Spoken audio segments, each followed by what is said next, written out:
Jenny yung pangalan mo. Opo. Jenny, ano, Garcia. baka hindi marinig eh. Garcia po. Ano no? Garcia. Oh, Jenny Garcia. Okay. Parang, okay, magandang hapon mga katugon, ano? Kasi ngayon nakita ko si Jenny Garcia, nagbebenta ng sampagita. Okay, so nawa naman ako kasi umuulan. So ito, nagpaalam naman ako na i-video natin kung sakasakali mayroong mabuting kalooban dyan na kahit pa paano matulungan natin si Jenny Garcia. Tama? Bali, saan ka nag-aaral? Sa ano po, Pugad Lawin High School. Okay, nag-aaral si Jenny sa Pugad Lawin High School. Saan located dyan? Banda po ninyo. Oh, Muñoz, ang layo nito ah. Okay, Muñoz si Jenny nag-aaral, tapos nakarating siya dito sa SM Mega Mall. Tama, SM Mega Mall. Pero hindi, paano ka nakarating dito? Ayun po, bus po. Sumasakay po ako sa carousel. Okay, bali nagbabas ka, tapos just to sell that, ano? Tama ba? O talagang napadaan ka lang? Hindi po. Talagang bumiyahe po ako. Okay, so talagang bumiyahe ka from from Muñoz dito dito ka nagbebenta sa Mega Mall talaga. Every day mo bang ginagawa yan? Opo. Oo. Pero saan yung mga magulang mo? Tingnan mo po na nagbebenta po na mga prutas. O si mama mo nagbebenta ng prutas? Vendor po. Vendor, okay. So parang ginagawa mo, gusto mo matulungan yung mama mo. Anyway, ilang taong ka na, Jenny? 16 po. 16. Okay, pero hindi halata ah. 16 ka na, okay. Anong year? Grade? Grade 10 student po. Grade 10. Pag grade 10 ba ka, ano ba yung graduating ka sa ano? Moving up po. Ano no? Moving up. Moving up. So, Senior high po. after ng ano ka, Moving up. Senior high. senior high school ka na, okay. 16 years old, okay. So, ganun mga katubo, nagtatsaga si Jenny na magbenta ng sampagita. Pwede ba tingin nyo sampagita? Okay, yan yung mga katubo, yung mga sampagita ni Jenny na binibenta.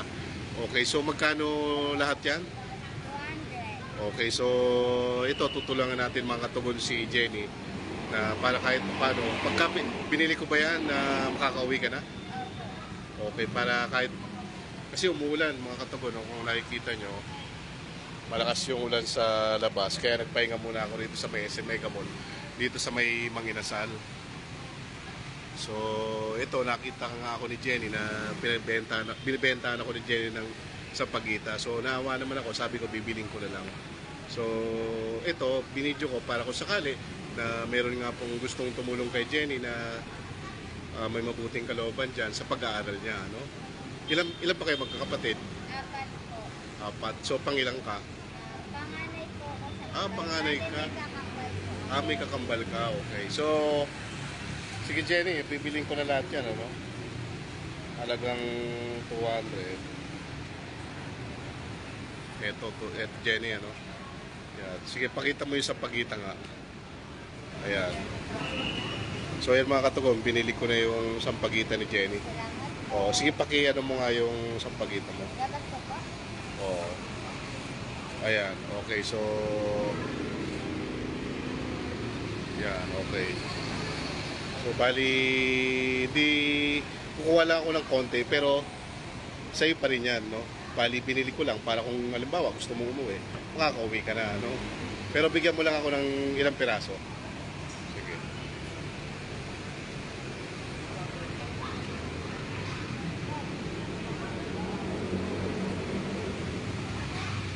So, ayan mga katugon, hindi, sobrang dami na yan.